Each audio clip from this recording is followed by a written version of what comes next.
Waalaikumsalam warahmatullahi Waalaikumsalam warahmatullahi wabarakatuh. wabarakatuh. Bismillah, alhamdulillah, alhamdulillahilladzi faddala bani Adam bil ilmi wal kalam. Salatu wassalamu ala sayyidil anam Muhammadin wa ala alihi wa ashabihi alladzi nurul dhalam. Subhanaka la ilma lana illa ma 'allamtana innaka antal alimul hakim. Rabbi shrah li sadri wa yassir li amri wahlul 'uqdatam min lisani yafqahu qawli. Rabbi zidni ilma warzuqni fahma bi rahmatika ya arhamar rahimin.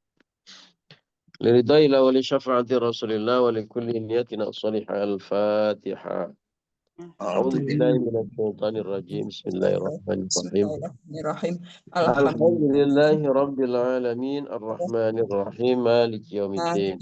إياك نعبد وإياك نستعين اهدنا الصراط المستقيم صراط الذين أنعمت عليهم غير المغضوب عليهم ولا الضالين. رب اغفر لي ولوالدي ولجميع المؤمنين آمين.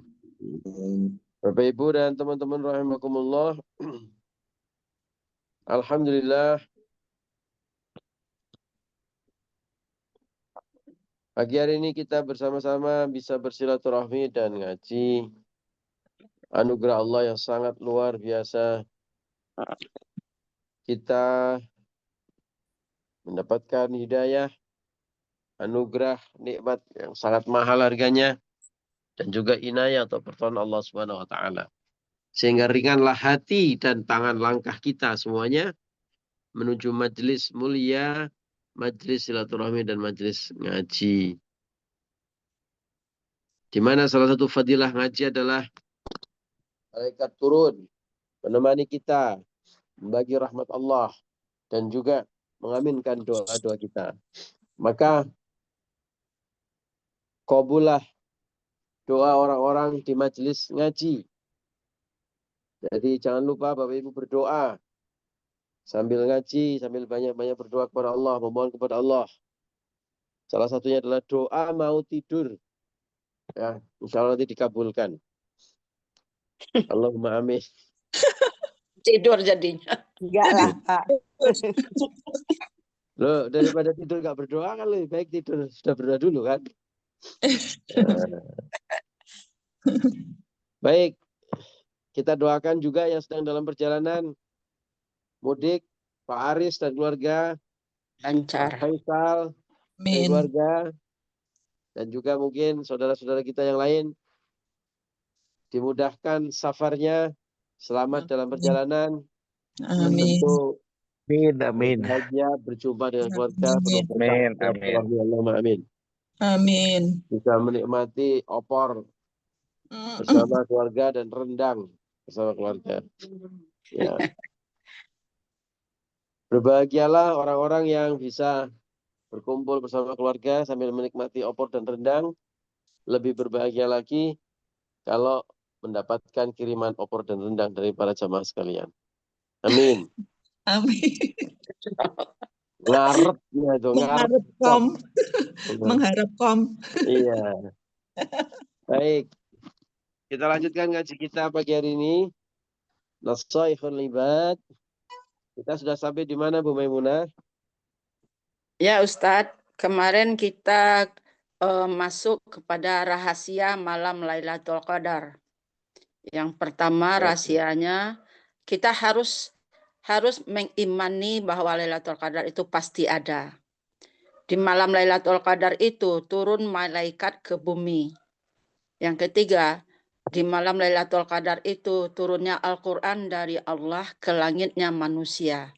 Kemudian diturunkan oleh Jibril secara berangsur-angsur kepada Nabi Muhammad SAW ayat per ayat. Kemudian malam Lailatul Qadar itu pasti terjadinya malam hari. Kemudian kedatangannya dirahasiakan oleh Allah Subhanahu wa taala. Tanda-tandanya ada. Yang pertama, 10 hari terakhir Ramadan Rasulullah mengajak keluarganya untuk beribadah bersama. Nabi malah menjauhi istrinya karena fokus untuk beribadah. Yang kedua, datangnya kemungkinan di hari ganjil di Ramadan. Siapa saja yang mendapat Lailatul Qadar itu, Yang pertama adalah orang yang sungguh-sungguh siap dan yakin bahwa Lailatul Qadar itu pasti datang. Yang kedua, siap secara rohaniah dan jasmaniah, ikhlas menyambut dimanapun kita berada. Orang yang bertemu dengan Lailatul Qadar itu, maka hidupnya akan semakin baik, ibadahnya akan semakin meningkat kualitasnya. Sampai sana, Ustadz. Baik, terima kasih Bu Maimunah Sama-sama, untuk Ustadz. rangkumannya. Ini kalau nggak diingatkan seperti ini kita lupa. Jangankan yang mendengarkan, saya aja yang berbicara lupa itu kemarin ngaji apa gitu. Makanya sebenarnya kalau tanya sama Bu Maimunah itu karena saya lupa, Bu. Bukan karena sedang ngetes. Karena memang Netes juga apa-apa, Allah masih Karim, ingat. Ya. Alhamdulillah. Ya, ya. Baik. Baik, Bapak Ibu. Kita ngaji sesuai dengan kesepakatan kita edisi akhir di bulan Ramadan. Sementara kita belum melanjutkan ngaji Nasuhul Ibadnya. Kita ngaji tematik dengan topik keutamaan akhir Ramadan dan awal Syawal atau Idul Fitri. Ini ngaji terakhir saya sebelum Idul Fitri, insya Allah. Idul Fitri akan datang hari Jumat atau Sabtu, ya. Kemungkinan akan berbeda. Seandainya Sabtu, Jumatnya mungkin kita sepakati libur ya, biar Bapak Ibu dan teman-teman yang merayakan Idul Fitri hari Jumat juga bisa tumak nina untuk persiapan Idul Fitri. Jadi ini edisi terakhir Ramadan ngaji bersama saya. Karena di Jumat sudah libur insya Allah. Nanti kita ngaji lagi awal Syawal. Ya, awal Syawal nanti kita sepakati. Berarti kalau saya ngajinya lagi hari Selasa minggu depan. Jangan lupa sambil pakai baju baru dan bawa opor ayam dan rendang. Ya. Yes, Ustaz. Kemarin kita ngaji tentang edisi spesial dengan topik malam Lailatul Qadar. Hari ini kita ngaji tentang kewajiban-kewajiban kita di akhir Ramadan dan juga fadilah-fadilah atau keutamaan akhir Ramadan dan awal Syawal. Hadirin rahimakumullah, yang pasti terngiang dalam pikiran kita kalau kita berbicara tentang kewajiban di akhir Ramadan tentu adalah selain menunaikan ibadah puasa, menuntaskannya genap 1 bulan, ya 1 bulan itu bisa 29 hari, bisa 30 hari dalam kalender Hijriah. Tidak mungkin 31 hari. Ya, kalau kalender Masehi ada tanggal 31, kalau Hijriah tidak ada tanggal 31. Jadi istikmal atau menyempurnakan bulan itu 30 hari. Maka buat yang kemarin puasanya lebih awal, pasti lebarannya nanti jatuh hari Jumat. Karena 30 harinya itu hari Jumat. Nggak mungkin belandrang sampai tanggal hari Sabtu alias 31 hari. Ya. Buat yang kemarin puasanya lebih akhir, ada 2 kemungkinan masih. Ya, kemungkinan hari Kamis itu bisa dalam proses ru'yatul hilal atau melihat bulan itu ada saksi yang dipercaya bisa melihat bulan, maka besok harinya atau hari Jumatnya Idul Fitri. Kalau tidak ada yang melihat bulan, maka digenapkan menjadi hari Sabtu.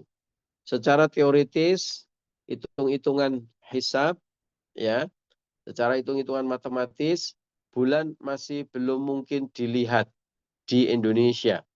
Karena sudah ada bulannya, tapi masih malu-malu kucing. Nggak kelihatan, karena masih rendah. Ya, ketinggiannya masih sangat rendah, sehingga masih sulit atau bahkan hampir mustahil dilihat oleh kita. Maka karena perintahnya adalah melihat hilal, melihat bulan, kemungkinan besar tidak bisa melihat. Kalau tidak bisa melihat, maka dalilnya adalah sempurnakanlah menjadi 30 hari puasanya. Maka kemungkinan Idul Fitrinya jatuh pada hari Sabtu. Ya. Apapun itu, mari kita hormati perbedaan yang terjadi ini. Mudah-mudahan kita bisa saling menghormati masing-masing pendapat, ya. Kita fokus dengan ibadah, dan tentu salah satunya yang sangat-sangat penting untuk kita tunaikan adalah membayar zakat. Kita sudah ngaji tentang bab zakat, kita refresh sejenak. Zakat ada dua, zakat mal dan zakat badan atau zakat fitrah. Ya. Zakat fitrah itu hukumnya wajib untuk semua umat Islam yang bisa menyaksikan atau bertemu dengan bulan Ramadan. Yang bertemu dengan bulan Ramadan tahun ini. Bertemu itu tidak harus full 1 bulan. Meskipun cuma 1 detik, kalau ketemu bulan Ramadan, itu dia wajib dizakati, zakat fitrah. Bertemu dengan bulan Ramadan itu bisa saja sepanjang bulan Ramadan, bisa saja hanya di awal, bisa saja hanya di akhir. Di awal misalnya, ada orang ketemu bulan Ramadan, 1 menit saja. Mulai kapan katanya bulan Ramadan? Mulai matahari terbenam di akhir bulan Sya'ban atau bulan terakhir sebelum Ramadan. Misalnya ini, kemarin puasanya hari Kamis, ya. Ada orang masih hidup sampai Rabu Maghrib. Masuk waktu Maghrib. Allahu Akbar. Masuk waktu Maghrib ini. Kemudian meninggal dunia. Nah, itu sudah masuk bulan suci Ramadan. Karena pergantian bulan dalam kalender Hijriah itu ditandai dengan terbenamnya matahari. Maka, meskipun hanya berjumpa dengan bulan Ramadan 1 menit, azan. Setelah azan kemudian meninggal dunia, di hari Rabu, dan besoknya itu sudah puasa Ramadan, ya, dan masuki bulan suci Ramadan pada malam itu, maka dia wajib dizakati. Zakat fitrah. Yang membayarkan siapa? Tentu keluarganya. Berapa jumlahnya zakat fitrah? Yang paling aman 2 kilo 2,75. Lebih aman lagi 3 kilo. Beras. 3 kilo beras. Untuk menzakati setiap nafsun. Setiap jiwa yang berjumpa dengan bulan suci Ramadan. Ya, makanan pokok. Boleh diganti dengan uang apa enggak, Pak? Mayoritas ulama berpendapat boleh, dengan akad nanti uangnya juga dibelikan makanan pokok. Ya. Itu mayoritas ulama berpendapat demikian. Kapan membayarkannya? Membayarkannya lebih cepat lebih baik di dalam bulan suci Ramadan. Lebih cepat lebih baik. Pokoknya tanggal 1, tanggal 2, tanggal 3 boleh. Lebih bagus. Lebih bagus karena itu selamat, aman di depan, jangan menunda-nunda, ya. Paling utama kapan disampaikannya? Terbenamnya matahari di hari terakhir Ramadan. Misalnya besok lebarannya Bapak Ibu ikut hari Sabtu, ya. Maka yang paling utama membagikannya adalah pada saat setelah matahari terbenam di hari Jumat, ya, hari terakhir Ramadan, sampai esok harinya sebelum orang pada berangkat ke masjid. Ya, batas terakhirnya itu sebenarnya sebelum khotib naik mimbar. Ya, jangan mepet-mepet banget, ya. Apalagi sampai membuat rekayasa khotibnya ditunda. Jangan buru-buru naik, saya belum bayar zakat. Nanti namanya mengganggu stabilitas sholat Id itu namanya, ya. Jadi ya paling aman itu malam Idul Fitri, itu yang paling utama. Nah, makanya dulu di kampung-kampung kalau malam Idul Fitri orang pada rame bersilaturahmi ke tempat para kiai membagikan beras ke para fakir miskin, ya. Karena memang waktu yang paling utama. Ya. Oke, itu zakat fitrah. 3 kilogram beras. Ya. Zakat yang kedua adalah zakat mal. Zakat Tat, mal itu tanya zakat. sebentar, Tat. Kemarin ada Oh, yang mengatakan 2,5 kilo, Tat. Gimana itu, Tat? kan tadi saya sudah bilang, yang paling aman. Ya, 2,5 kilo itu takaran yang paling minimal. Jadi itu ngepres, ya, terlalu ngepas banget, terlalu beresiko. Dan ada yang berpendapat 2,7, ya, lebih aman lagi 3 kilo. Nah, jadi kalau beras itu kan setengah kilo kan, ya berapa sih, ya, daripada nanti salah-salah nimbang, salah-salah hitungan. Ya, memang kalau mau presisi banget, ada yang berpendapat 2,5 kilo. Ya, karena hitung-hitungannya adalah sebenarnya kalau dalam fikih itu kan bukan kilogram, ya.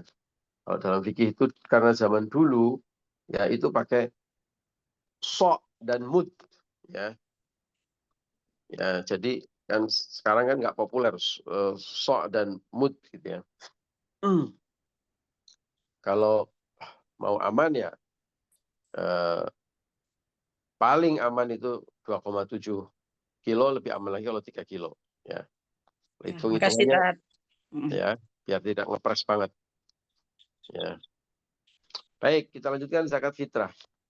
Zakat fitrah itu ada aturannya. Aturan kewajibannya, ukuran wajib, seseorang sudah wajib bayar zakat mal, maaf. Zakat mal itu namanya nisab, atau sudah mencapai ukuran atau takaran. Ya, nanti untuk refresh saya share lagi berapa nisabnya emas, berapa nisabnya harta perdagangan, berapa nisabnya kambing dan sapi, berapa nisabnya hasil pertanian, ya. Cukup rigid aturannya dan banyak, ya. Nanti kalau kita ngaji lagi waktunya habis untuk itu, nanti saya refresh lagi aja, ya. Selain nisab ada takaran haul atau tahun. Harta perdagangan misalnya itu sudah mencapai 1 tahun. Jadi ada nisab, ada haul. Ada takarannya, ya, ada takaran wajibnya, ada takaran juga sudah mencapai waktu 1 tahun untuk beberapa kategori. Kategori-kategori yang lain tidak perlu haul. Pokoknya kalau mencapai nisab, bayar. Capai nisab, bayar. Ya. Tapi kalau beberapa kategori seperti harta perdagangan, selain nisab ada haul, batasan tahunnya. Dan itu wajib dikeluarkan, sama wajibnya dengan sholat, sama wajibnya dengan puasa. Ya, banyak orang yang menganggap remeh soal zakat. Padahal itu wajibnya sama, bobotnya sama dengan wajibnya sholat, wajibnya zakat, wajibnya puasa, wajibnya haji. Ya, bayangkan begitu pentingnya zakat, tapi banyak orang yang melalaikan. Naudzubillah. Ya. Melalaikan zakat itu melabrak 2 aturan penting. Satu, kepentingan kita ibadah kepada Allah, ta'abudi. Yang kedua juga, zakat adalah ibadah yang berdimensi keadilan sosial. Berarti kita mengkhianati nilai-nilai keadilan sosial. Harusnya harta kita dibagi, tidak dibagi. Maka penting. Dan itu khusus untuk zakat. Kalau zakat fitrah tadi dibayarkan di bulan Ramadan, kalau zakat mal itu sebenarnya dibayarkan selama dia masuk nisab dan masuk haul. Tapi umumnya sekalian dibawakan di bulan suci Ramadan. Kenapa? Batasan haulnya mudah mengingatnya. Yang kedua, fadilah Ramadan, di mana setiap amal soleh kita pahalanya dilipat gandakan.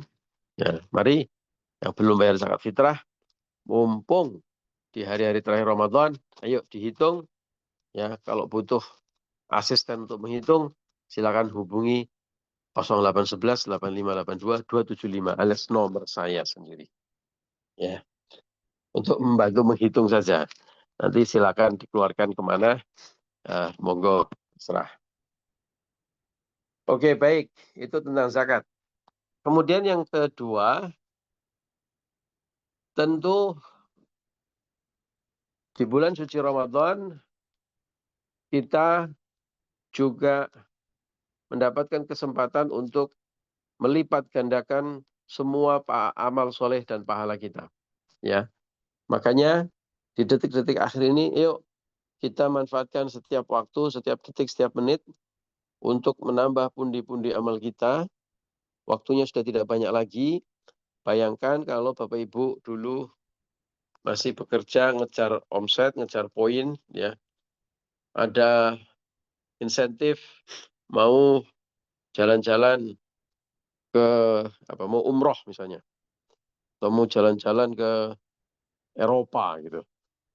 Waktu closingnya tinggal 3 hari lagi.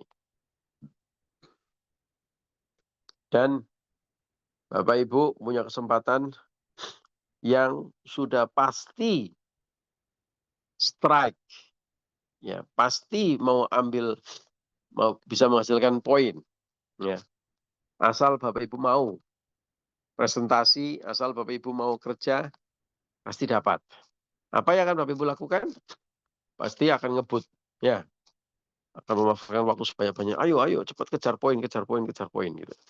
Nah ini bulan suci Ramadan poinnya jauh lebih besar, hadiahnya jauh lebih dahsyat, ya waktunya terbatas.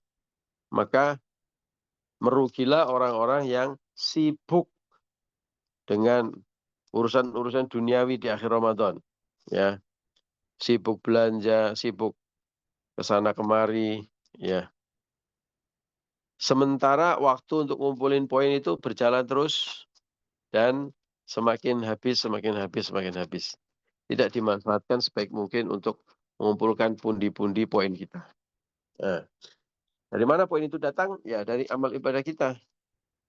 Sholat, baca Quran, bersedekah, ngaji. Pokoknya jangan biarkan setiap detik lewat tanpa ibadah. Lagi nyetir Pak Ulun, gimana bisa ibadah? Oh banyak.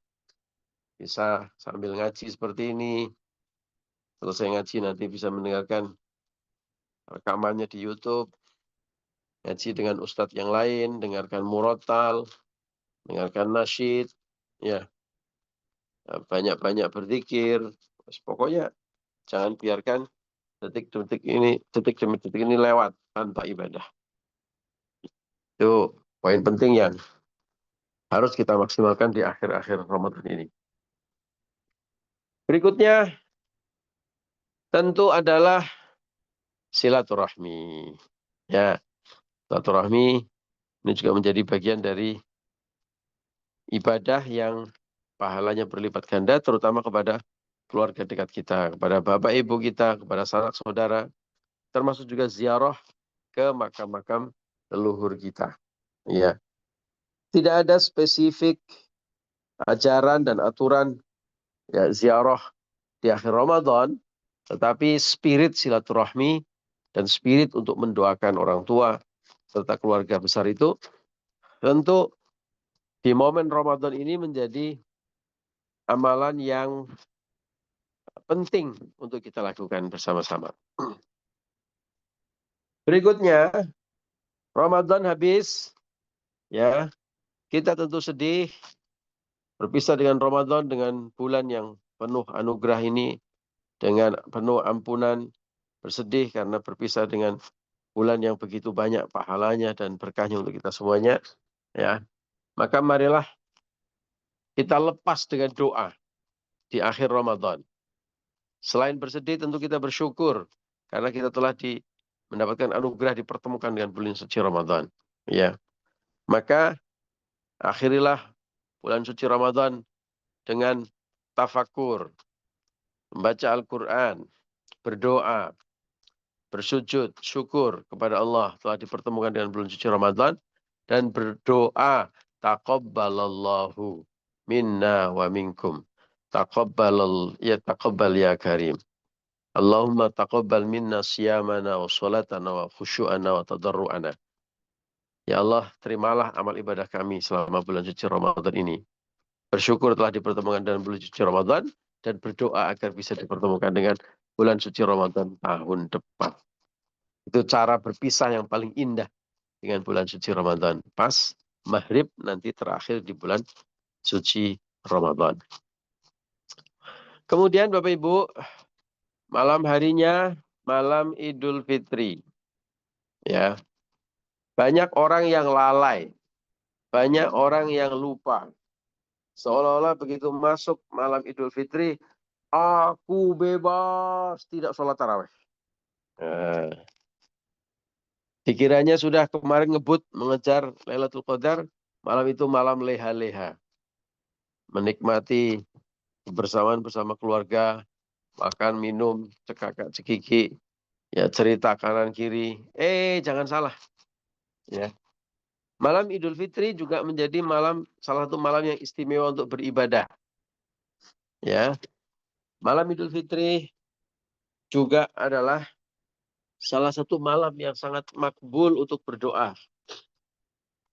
Saya masih ingat dulu waktu masih kecil bersama dengan Bapak, selalu diingatkan, saya dan santri-santri Bapak yang masih ada di pesantren, dikumpulkan, diingatkan, jangan lupa ya, malam Idul Fitri itu juga malam istimewa untuk ibadah, untuk qiyamul lail, untuk menghidupkan malam. Jadi bukan hanya untuk bersukaria, nyalakan mercon, naik motor war-war ke sana kemari, jeduk-jeduk ya dengan bungkus takbiran keliling gitu ya. Ya, takbiran itu bagus dan itu menjadi salah satu ibadah utama di malam bulan suci Ramadan. Di malam Idul Fitri. Tapi jangan lupa, malam Idul Fitri juga istimewa untuk qiyamul lail atau menghidupkan malam. Memang sudah tidak sholat tarawih. Tapi hidupkanlah malam Idul Fitri dengan apa? Pertama, sholat isya berjamaah. Ya, yang kemudian dilanjutkan dengan sholat-sholat sunnah yang lain. Dilanjutkan dengan baca Al-Quran, dilanjutkan dengan tafakur, dilanjutkan dengan berzikir, dilanjutkan dengan berdoa dan takbiran. Ya, itu momen yang penting ya untuk tafakur sekaligus berdoa kepada Allah. Ya, sekali lagi kebiasaan salafus sholih. Ya, Bapak juga derek gurunya. Di malam Idul Fitri kita juga dibangunkan. Ya, seperti dibangunkan saat sahur sehari-hari. Ya, bangun untuk apa? Bukan untuk sahur lagi, tapi untuk qiyamul lail. Ya, karena malam Idul Fitri juga menjadi salah satu malam yang mustajabah untuk berdoa. Jadi jangan lewatkan malam Idul Fitri hanya dengan berhahihi, ya, bercandaria, ya bersama keluarga boleh, monggo, tapi jangan lupa juga qiyamul lail. Lanjutkan qiyamul lail. Oke. Esok harinya, Bapak Ibu, nah ini salah satu yang penting, yang kadang-kadang sepele tapi kita perlu ilmu ya. Ilmunya ilmu sederhana ya, tapi kita penting untuk mengingatkan kesunahan-kesunahan di pagi hari Idul Fitri. Jangan lupa mandi ya. Mandi seperti mandi besar, mandi sunnah Idul Fitri. Bukan hanya sekedar mandi icik ya. Bukan mandi seluruh tubuh basah semua seperti mandi junub ya, seperti mandi wajib. Nah, niatnya adalah mandi sunnah Idul Fitri. Kemudian berangkat berbondong-bondong menuju masjid dengan takbiran, dengan baju putih, ya. Kemudian yang cowok-cowok dan yang tua-tua ini pakailah parfum terbaik, ya. Berangkat ke masjid dengan takbiran, dengan membaca takbir. Ya. Jangan lupa zakat fitrahnya sudah dibayarkan terlebih dahulu. Makannya sunnah sebelum berangkat ke masjid. Nah, ini menarik ini. Jadi ilmu yang sederhana soal makan. Ternyata kalau tahu ilmunya dan diniati ibadah, makannya selain kenyang, lezat juga pahalanya berlipat. Ya. Kalau Idul Fitri, itu sunnah makan sebelum berangkat ke masjid. Kalau sudah matang, ya. Kalau rendangnya belum matang, ya berangkat ke masjid dulu. Ya. Makan itu tidak harus makan besar. Ya, membatalkan diri untuk mengingat hari itu kita tidak berpuasa. Minum kopi, minum teh, ya makan biskuit satu bungkus itu udah boleh ya. Kalau satu kotak atau satu karton jangan, nanti kekenyangan ya. Oh, ketupatnya belum matang Pak, ya nanti makan ketupatnya setelah pulang dari masjid. Tapi pagi hari kita batalkan dulu ya, sebagai tanda hari itu kita tidak berpuasa, bersyukur kepada Allah bahwa hari itu hari kita tidak berpuasa ya. Jadi perkara sepele tapi berpahala karena kita tahu ilmunya. Idul Fitri makan sebelum ke masjid. Idul Adha jangan makan sebelum berangkat ke masjid. Jadi makannya sunnahnya setelah pulang dari masjid. Demikian Bapak Ibu, beberapa hal sekedar pengingat kita di akhir Ramadan, saat-saat kita melepas bulan Ramadan, sekaligus mendapat berusaha berikhtiar beribadah mengambil fadilah keutamaan di akhir Ramadan serta awal bulan Syawal. Terima kasih untuk kebersamaannya. Mohon maaf atas segala kekurangan dan khilafan. Wallahul muwaffiq ila aqwamit thoriq. Assalamualaikum warahmatullahi wabarakatuh. Waalaikumsalam.